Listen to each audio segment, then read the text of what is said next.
Hello and welcome to Enchantment of Eternity's review for Distant Voices, which is episode 18 of season 3 of Star Trek Deep Space Nine. This video is a part of a series of videos where I review episodes of Star Trek Deep Space Nine one episode at a time. In this video I cover the third season episode Distant Voices. So Distant Voices is the episode in which Bashir is complaining to Garak about turning 30 when this Lethean wants to acquire biomimetic gel from him, which is totally illegal, and Bashir warns him that even trying to acquire such substance could be considered a felony. But the Lethean doesn't care and later shows up and at an infirmary and attacks Bashir, and then Bashir wakes up and the station is completely destroyed and everyone's terrified of the Lethean and everyone's acting very strangely until Bashir puts it together that he is in a coma and this whole situation is actually just in his head, and all the different characters are representing different aspects of his personality, which is why they're behaving strangely. But then the Lethean starts picking them off one by one until only Garak is remaining, and Bashir can't figure out what aspect of his personality that Garak represents until he finally figures out that he is in fact masquerading as the villain. And the Lethean tries to convince Bashir to give up, that he always gives up and he is not very successful in life and that he should just give up now. But Bashir fights back and manages to disable the Lethean, and then in real life he wakes up from the coma and is fine. And apparently in real life the Lethean was a bit of an idiot and incompetent criminal because he was just caught by Odo immediately after he left the infirmary. So this is number 24 in my top 25 worst episodes of the Star Trek franchise. And I was wondering if I would stick with that. And yeah, that I absolutely will. Now, I've heard some people say that this is representative of season 3, or particularly the middle of season 3, and how it dips and it's not very good. I disagree. I very strongly disagree. I think season 3 is one of the best, if not the best, season of Deep Space Nine. Every good season has its blemishes. Every good season has bad episodes. DS9 season 6 is Prophet and Lace, otherwise an amazing season. TNG season 6 has Suspicions and Rascals, which otherwise is an amazing season. And so I could go on and on, but you get the point. And that's what I say. Is this episode not Meridian? Most people would point to Meridian, as I already covered. I actually think that was just an average episode because of the good B plot. The A plot was Dax totally sucked, but I covered that when I covered that episode. Whereas this has no redeeming qualities. This is complete and utter garbage. Now, I heard the opinion posited that Extreme Measures was the worst episode, the go inside someone's head episode, and I could not disagree with that opinion more. Although I don't think Extreme Measures is a masterpiece, I do think that episode is lacking, but it's mainly lacking because it doesn't do enough with the premise. And I just think the premise of going inside someone's head is just overused. Like boring premise. But the way Extreme Measures does it is just kind of dull. But it's otherwise a good episode because it ties into that whole ending arc that ends the storyline. So I think that episode's actually okay, where this one is utter garbage because it doesn't utilize the storyline right. The whole thing with adding different aspects of Bashir's personality, it was just not handled well, not a good concept. I heard the comparison to Frame of Mind, one of my favorite episodes. They had a scene where Riker was undergoing reflection therapy, and like Troy and Picard and Worf appeared, and they represented different aspects of his personality, and that was like a 2-minute scene, and that was like far superior to this whole episode. It handled that like way better, where this just felt like too silly and contrived. Now, I've been on record saying that I'm not a huge fan of Joe Manowski, who is a writer who wrote mostly for TNG and Voyager. And I think particularly when we get to Voyager, he is a bit of a downfall of that show. Not that he's a bad writer overall. He's written some episodes I liked, like Darmok and whatnot, but I think he's done more harm than good, in my humble opinion. So he only has the writing credit in 4 episodes in DS9. They are Dramatis Personae. This one, Rivals in season 2, and Time's Orphan. Now, leaving Dramatis Personae, because that episode's okay, but it still feels more like TNG than it does as one of those first season DS9 episodes that feel more like TNG. But that it wasn't a terrible episode. The other 3 are terrible episodes. Rivals is also in my I think it's actually higher in my top 25 worst episodes of the franchise, and Time's Orphan didn't quite make my top 25 worst, but it's still a terrible episode. And it's also all 4 of them feel more like TNG premi than Deep Space Nine. They don't really feel like Deep Space Nine episodes, and they're all not good. And so I believe he had a story by credit. Now, to be fair, apparently the original concept for this episode was slightly more interesting. It was like Bashir was supposed to experience different parts of his life and childhood, and it was supposed to remind him of different things. That actually does sound a bit of a more interesting concept than, he's around the station and all the main characters and they represent different aspects of his life. But it's probably just a coincidence that the concept they ended up going with is much cheaper to film. Because they don't have to get new actors and new sets. They can just use the same sets and actors. So I'm sure that's just a wild coincidence. But anyway, so I already started talking bad about this episode, but I was going to try to do a compliment sandwich. Well, I'll start with a compliment, get into what I don't like about the episode, and then end with a compliment. So the compliment I'll start with is that the first scene with Bashir and Garak I did really like. I think it was different than most scenes with Bashir and Garak because it shows them as just talking about mundane things, so it shows them as like truly being friends.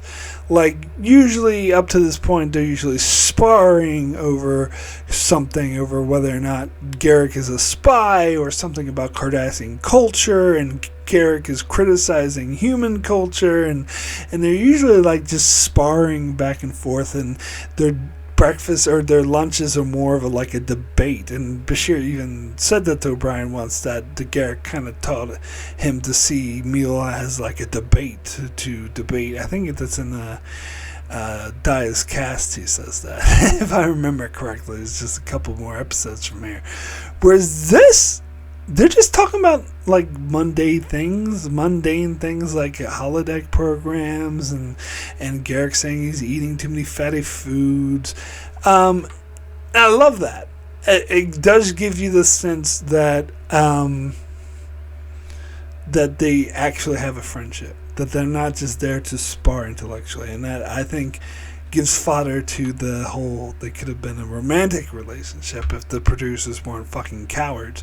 But I'm still unsure about that because Bashir, as far as we know, is heterosexual, so I don't know if that would have been a two-way street there, but they definitely should have made Garak gay for 100%. But anyway, they could have. I think that would have been an interesting thing to explore. But this shows, at the very least, just forgetting that, though, this shows at least they had a friendship. They had a strong friendship that wasn't just based on, sparring or debating whether or not he's a spy. So I did enjoy that. So, first compliment over. Speaking of Garak, what a waste. What a waste of Garak. This is one of the worst. It's a crime that they got Andrew Robinson in to portray Garak and put him in such a dull, terrible episode. And oh yeah, he was the bad guy all along. Pfft. Now, so yeah, that was ridiculous. I mean, I did like that he revealed that at the end that Garak is like, oh, there's hope for you yet, Doctor, because his subconscious mind played him as a bad guy. But still, it's just so goofy, and Bashir and Garak sort of chasing him around and being, oh, Doctor, it's your mind after all, whatever. I don't know. It was just probably the worst use of Garak in the whole show. But anyway, yeah, so the whole inside your head, I think I talked about this before in other episodes, is going like inside someone's mind, like where I brought up frame of mind, and that was actually a great portrayal of that, and I talked about that. It's one of my favorite episodes because it's so chaotic, because Riker is like seeing things from both timelines. He imagines himself in the mental institution, and he's on the ship, but he sees flashes of both environments in both cases, and everything's out of order and chaotic until the end. It starts like things are shattering for no reason, and his head keeps bleeding. Like, it was a really good portrayal of like being in a dream state or inside your head, because it's chaotic, and dreaming and being, you know, inside your head is in real life very chaotic. It's even more chaotic than that, but still it still captures that feel of you know, your subconscious trying to tell you something, where this is not chaotic. This is just flat out like tells you, oh, this, you know, Dax is acting all gung-ho. That means she represents his confidence, and Odo's being whiny and suspicious, so he represents his suspicion, and O'Brien represents his doubt, and it's just like it's too normal. Like, it's too by the numbers. It's too out there. And the station falling apart is representing his body falling apart. And here's the major problem I have with this episode, is that it tells you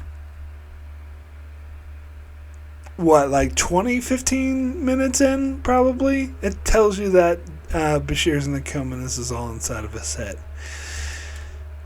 Where something like Frame of Mind, it toys with it. Like, you don't know what's going on. You don't know if this is a delusion. Is he in the mental institution? Like, what's happening? And then in the end, they finally, like, reveal that he's, you know, all of this was inside his head, that none of it was real. And that was an amazing reveal.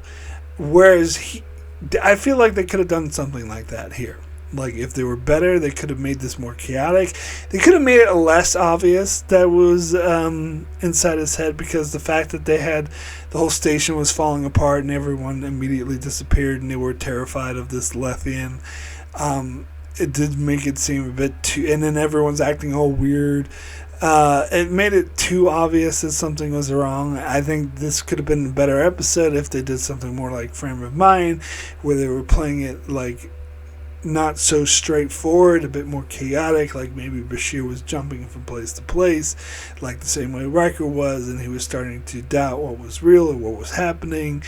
And they could have played it like as a big reveal at the end. Like, maybe Garak could be following around trying to help him, but they're not running from some terrible Lethean or some bullshit. There was maybe this other mystery he's trying to help him uncover, but then he comes to the realization at the end that he's actually in a coma, and Garak is representing the part of him that's trying to destroy him, that's trying to deceive him, which makes sense at Garak. And maybe you could have the other characters represent parts of his personality, maybe. I don't know. I think you could do away with that entirely.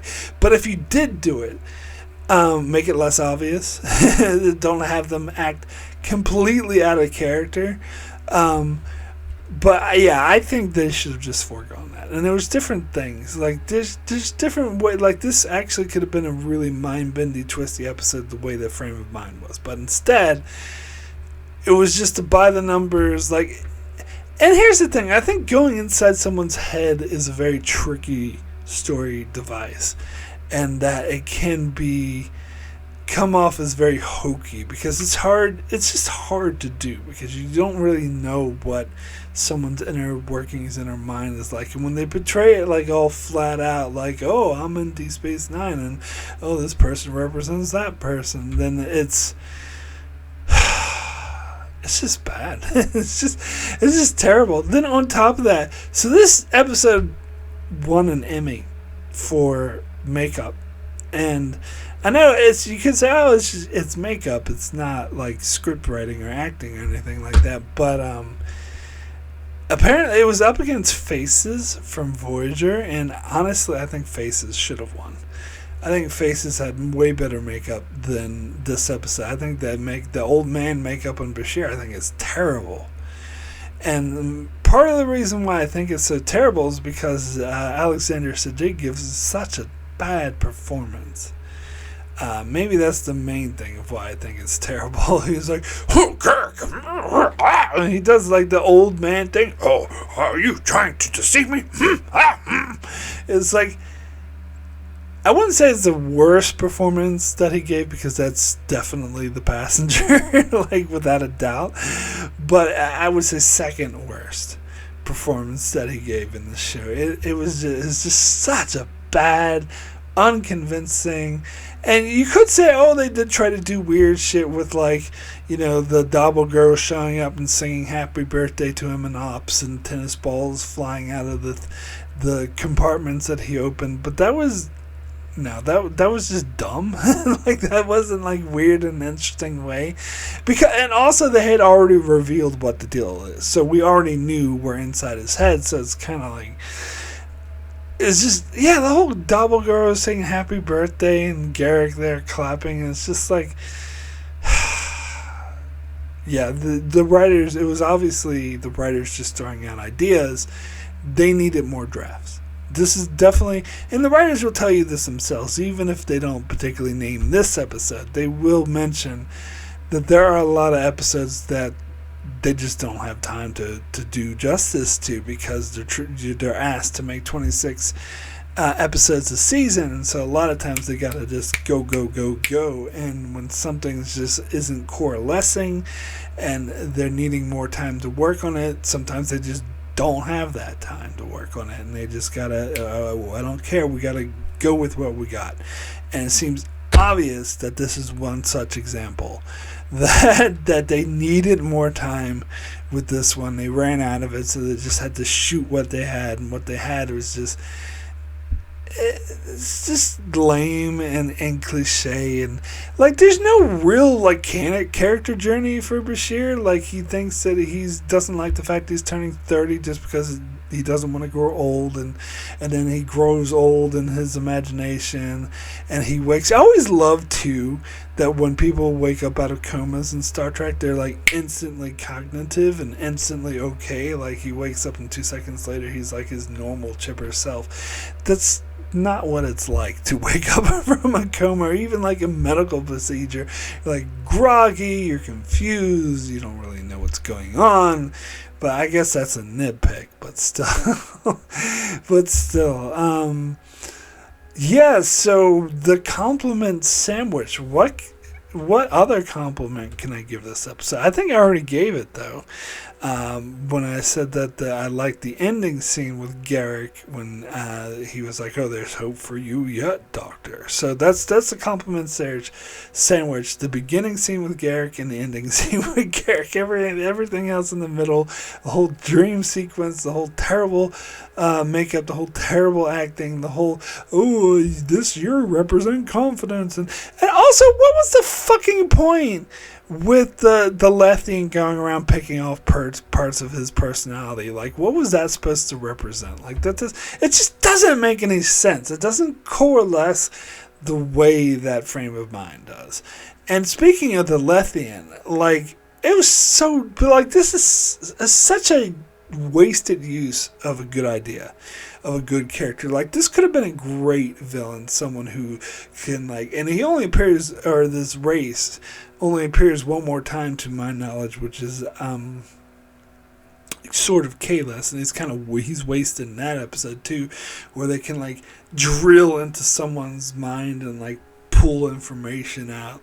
And he looked like a scary dude. Like, this could have been a great villain, but instead he was only a villain inside his head. In real life, he was like, Oda just caught him immediately. He sucked at it. Like, that's disappointing. And what a waste. They could have done something more interesting with him. Anyway, I would now like to thank all those that support me on Patreon. Is very much appreciated. It does help me continue with the channel. I'd like to give a big special thanks to Brendan Neal Howells, Jordan Johnson, and Antarius. Thank you all so very, very much for your strong support. I'd also like to give a shout out to Tyler Cease, Benjamin Mead, Greg Marley, Francisco, Chuck Hooks, Kyrie091, Anthony D. Benedictus, Ricky, Matty Jester, Joel Lavals, Alessandro Michelissio, Norman Buchwald, Stephen Kennedy, Brenton Berg, and Allison Fordyce. Thank you all so very, very much for your support. So we have a few patron comments on this episode, I do believe. And the first comment is from Kyrie091, who says, distant voices, more like, this is the episode that gets DS9 an Emmy? No jokes this time. I'm sleepy and not feeling my best. Sorry. We will try again later when I don't feel like booty crap. You're obsessed with booty crap. Yeah, seriously, like, and it didn't even deserve that Emmy. But anyway. Next comment is from Antarius, who says, so it's Inside Out on a space station. I don't like this episode, especially the middle part with all the talking about, so you represent my... Since we know for sure he is not going to die, I wasn't engaged in the story. Didn't find it suspenseful at all. Besides that, the whole concept didn't make any sense. My rating is a 2 out of 10. The only reason why I didn't give it a 1 was the lunch scene at the beginning. Yep, well, there you go. That lunch scene was good. I totally agree.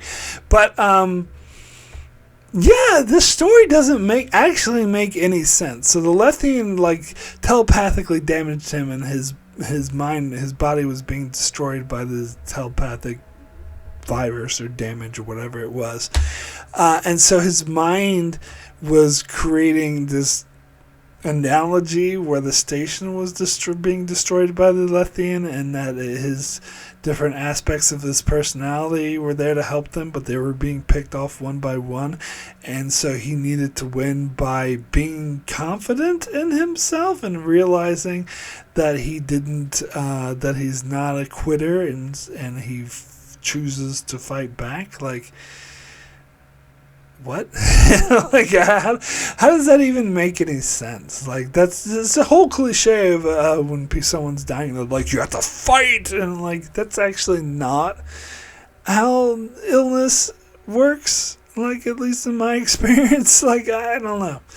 It's not like you can will yourself to get better. But anyway, yeah, it doesn't make any sense. The whole thing is dumb. Anyway, next comment is from Stephen Kennedy, who says, Halloween comes to D Space 9. Oh, wait, it's only April. Next episode, please. 4 out of 10. Wow, that's very generous. 4 out of 10. Next comment is from Norman Buchwald, who says, Bashir's head told sort of like Remember Me just didn't quite work, especially since Bashir has to provide all the expository and with his retcon still not proposed seems all the more odd as an episode. Don't get me wrong, by now Siddig was fine in acting, and when done right in episodes like Life Support, Bashir is actually written quite well. But then you have B stories about him considered for an award, or when he felt snubbed by the class valedictorian, that I totally say, meh. Granted, the scenes of him and O'Brien in the later were quite good, but here, even the actors playing his other selves were rather mediocre and not comfortable, except, of course, Garak. I mean, so what? Bashir is turning 30 and it's time playing I'm Getting Old? That was too tropish, and what the other two examples showed, in some ways, the writers were trying what to do with his background, etc., which I shouldn't complain too much because we're going to introduce genetically enhanced BS. This is the episode that introduced the Lethean, who we will see again in also not one of the best DS9 episodes, which is a shame, as I think a lot could have been done with this species.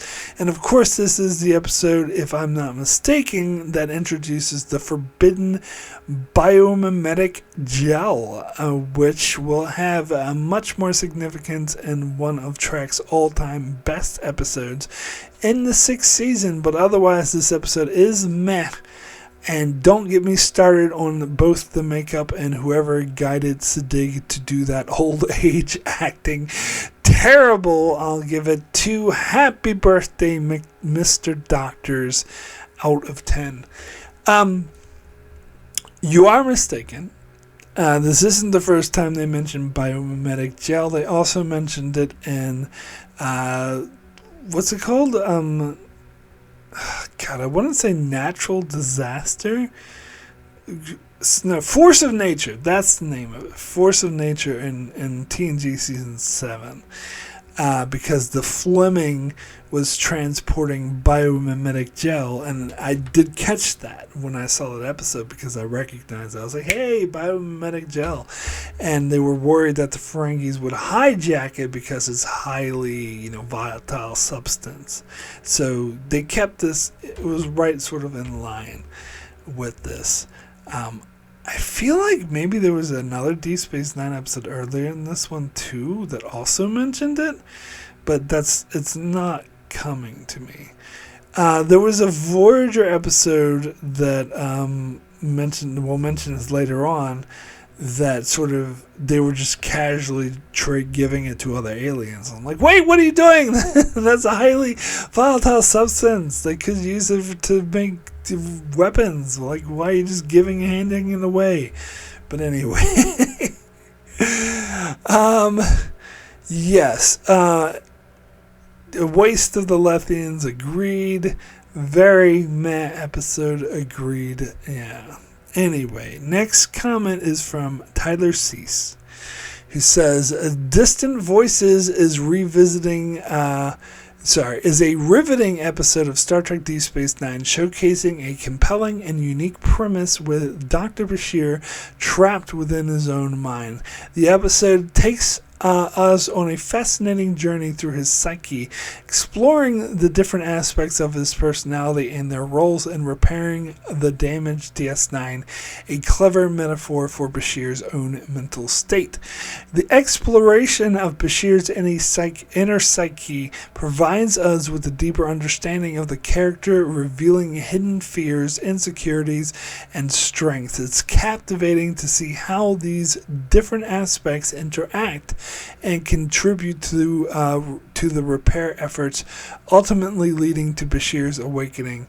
Questions for discussion. What did you find most compelling about Bashir's mental journey in this episode? How do you think this experience will impact Bashir's character development going forward? Which personality aspects of Bashir did you find most intriguing, and why? So, I'm not going to be any fun with those topics of discussion, since I didn't really like the episode. And the answer to most of those questions would be like nothing, because this episode wasn't interesting. But let me try to put my cynicism aside. What did I find most compelling about Bashir's mental journey in the episode? I guess it was him trying to learn confidence in himself. I don't know. I think again, it's hard for me to try to find something positive in it. It's like the journey of him going to realizing it's infirmary and not ops is like a duh. But anyway, and it's not even that big of a revelation. But how do you think the experience will impact Bashir's character development going forward? Well, we do know the answer to that, and it's a pretty big it won't. but I mean, if you try to find something, it's, I guess, him finding more confidence in himself, I suppose, and not sort of doubting himself, I guess. I don't know. Which personality aspects did you find most interesting, and why?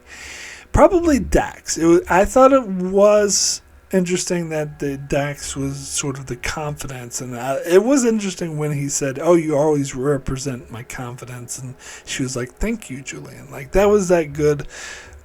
Yeah, the whole Odo being overly suspicious and O'Brien being doubtful and Kira being just angry. Of course, Kira's going to represent anger because they always boil her down to that. And so those I didn't find interesting. And it didn't really make sense for Sisko to be the good doctor just because he represents the profession. Like, I didn't get that. So, yeah, I'll have to say Dax. At least that aspect I did find interesting.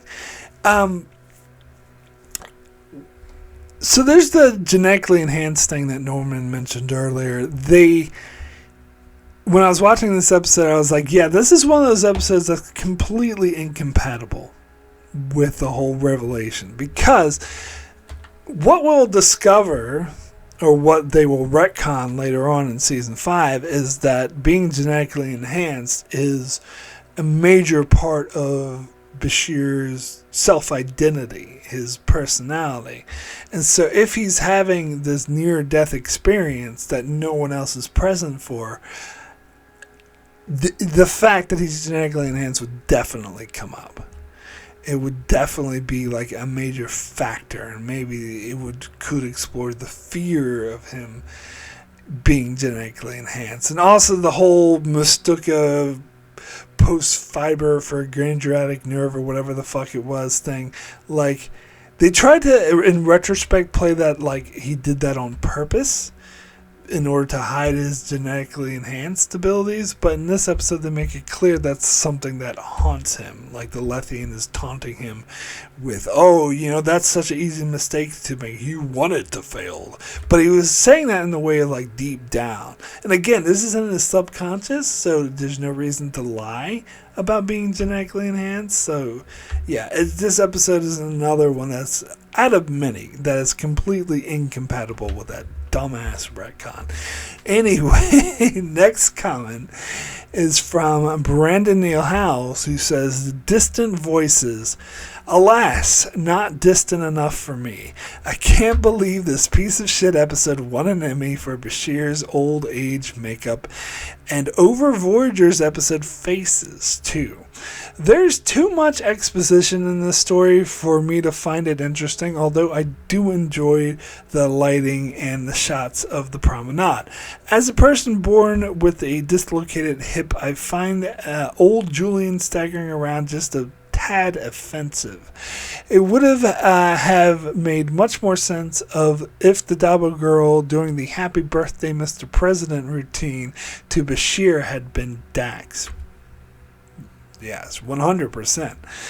I despise this episode, and it would be total clusterfuck if not for Garak.